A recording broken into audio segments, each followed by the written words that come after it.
everyone, thank you for tuning into my channel. I'm Shanae, and today I'm going to bring you a really quick overview of these flat bands from Gaiam, and at the end I'll be doing a workout using them. So I got these from Walmart for just about $10. They sell in multiple places. I know you can get them on Amazon. A bunch of different brands also have them.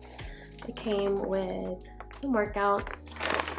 This is actually what my workout video is going to consist of because I've never used these before and I don't know what I'm doing quite yet, so I'm just gonna go with that. So this is what they look like. There's 3 different resistance.